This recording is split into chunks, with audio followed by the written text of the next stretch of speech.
Merhaba ve yayınımıza hoş geldiniz. Bugün masamızda gerçekten zorlu bir konu var. Tarihin en karanlık, en tartışmalı metinlerinden biri Adolf Hitler'in Kavgamı. Evet, oldukça ağır bir metin. Aynen. Bu kaynak üzerinden yapacağımız çözümlemede sizin için bu yoğun metnin özünü, ardındaki düşünce yapısını biraz olsun aydınlatmaya çalışacağız. Hı hı, Başlamadan hemen bir hatırlatma, yayınımızı takip etmeyi ve beğenmeyi unutmayın lütfen.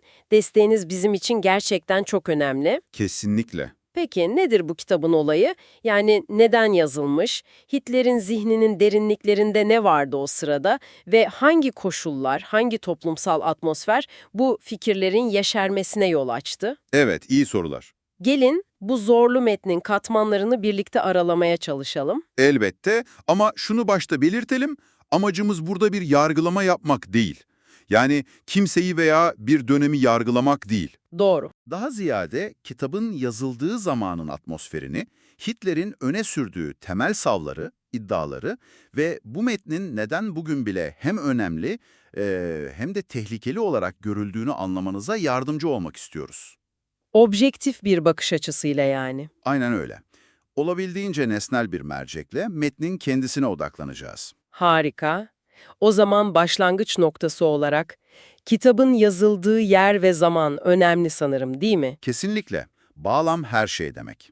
Hitler 1924'te o meşhur başarısız Birahane darbesi girişiminden sonra Landsberg hapishanesinde yazıyor bunu. Evet, hapishane koşullarında. Ön sözde de belirtiyor zaten. Amacı hem Nasyonal Sosyalist Hareket'in hedeflerini açıklamak, hem kendi siyasi yolculuğunu anlatmak, hem de tırnak içinde Yahudi basınının yarattığını iddia ettiği efsaneleri çürütmekmiş. Evet, bir nevi kendi manifestosunu yazıyor ve aynı zamanda bir savunma mekanizması geliştiriyor. O dönem Almanya'sının ruh halini anlamak da çok kritik burada. Nedir o ruh hali? Biraz açar mısın? Şöyle düşünün, Birinci Dünya Savaşı kaybedilmiş, Versay Anlaşması'nın getirdiği inanılmaz ağır şartlar var, toprak kayıpları, tazminatlar. Büyük bir aşağılanmışlık hissi yani. Kesinlikle. Üstüne bir de ruh bölgesinin Fransızlarca işgali gibi olaylar var. Toplum travma içinde. Bir de iç siyasi çalkantılar, mesela Bavarya'daki ayrılıkçı hareketler. Tam bir kaos ortamı. Aynen. İşte Hitler'in o radikal, o aşırı fikirleri için oldukça verimli bir zemin oluşuyor maalesef. Metinde özellikle eski Avusturya Macaristan İmparatorluğu'na, Habsburg Hanedanlığı'na karşı yoğun bir öfke, bir nefret göze çarpıyor. Neden peki? Onları Alman ulusunun, Almanlığın felaketinin sorumlusu olarak görüyor. Ve tabii Avusturya'yı da içine alan büyük bir Alman birliği hayali kuruyor. O büyük Almanya fikri. Anladım. Ve kitabın merkezine yani kalbine indiğimizde karşımıza çok katı, çok keskin bir ırkçı dünya görüşü çıkıyor. O meşhur Weltanschauung. Evet, kitabın temel direği bu aslında. Irkların doğuştan eşit olmadığı, Arı ırkın en üstün olduğu, hatta kültürü yaratan tek unsur olduğu iddiası. Çok tehlikeli iddialar. Hem de nasıl? Bu görüşe göre devletin birincil görevi de bu sözde üstün ırkın saflığını korumak ve onu her alanda her şekilde desteklemek. Kan bağı ve ırksal saflık takıntısı yani. Takıntı demek hafif kalır. Kanların karışmasını, yani farklı ırkların bir araya gelmesini en büyük günah, yozlaşmanın ve medeniyetlerin çöküşünün ana sebebi olarak görüyor. Bu, onun bütün siyasi ve toplumsal teorisinin temeli adeta. Bu genel ırkçılık da Boloru'dan ve çok şiddetli bir Yahudi düşmanlığına yani antisemitizmle bağlanıyor sanırım, değil mi? Tam olarak öyle. Zaten ayrılamaz bir bütün gibi sunuluyor metinde. Yahudiler sürekli olarak ulusları içeriden kemiren, parazit gibi yaşayan bir güç olarak resmediliyor. Nasıl yani? Ne gibi suçlamalar var? Finansı, basını, Marksizmi, hatta parlamenter demokrasiyi kullanarak dünyayı ele geçirmeye çalışan gizli bir örgütlenme gibi anlatılıyorlar. Siyonizmi bile bu küresel komplo teorilerini gizlemek için kullandıkları bir tür paravan, bir aldatmacı olarak niteliyor. İnanılır gibi değil. Peki Hitler'in Viyana'da geçirdiği o gençlik yılları, anlattıkları var kitapta. Bunların bu fikirlerle bağlantısı ne? Hı hı. O anlatımlar da ilginç. Şehirdeki sosyal adaletsizlik, zenginle fakir arasındaki o devasa uçurum, işsizlik, yoksulluk, bunlar üzerine kişisel gözlemlerini aktarıyor. Ve bu deneyimlerin onu etkilediğini söylüyor. Evet, bu tecrübelerin kendisini sosyal demokratlardan ve tabii ki Yahudilerden soğuttuğunu iddia ediyor.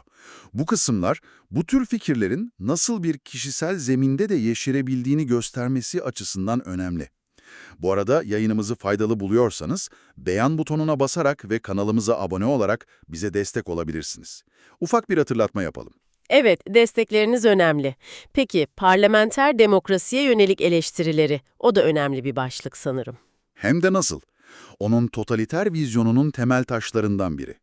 Parlamentoyu kimsenin kişisel sorumluluk almadığı, kararların belirsiz bir çoğunluğa bırakıldığı, bu yüzden de vasatlığın ve yozlaşmanın kol gezdiği bir sistem olarak görüyor. Yani etkisiz ve yozlaşmış buluyor.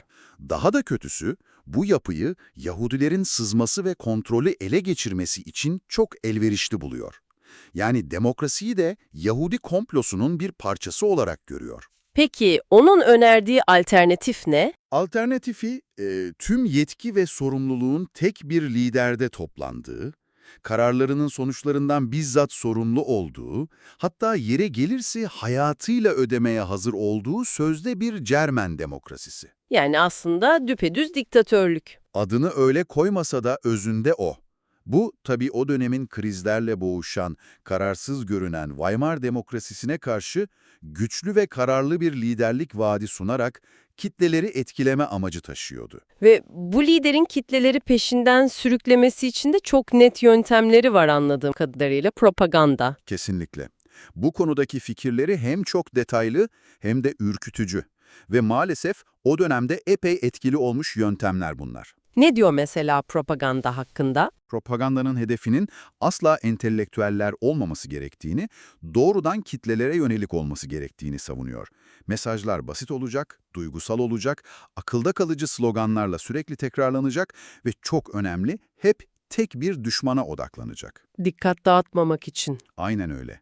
Ve sözlü hitabetin, yani konuşmanın, yazılı metinlerden çok daha güçlü olduğunu söylüyor. Çünkü kitlelerin mantıktan çok duygularıyla hareket ettiğine inanıyor. Nasyonel sosyalist sembollerin, özellikle o gamalı haçlı bayrağın, kitle psikolojisi üzerindeki etkisine de büyük önem veriyor. Çok planlı, çok bilinçli bir manipülasyon yani. Tam olarak öyle.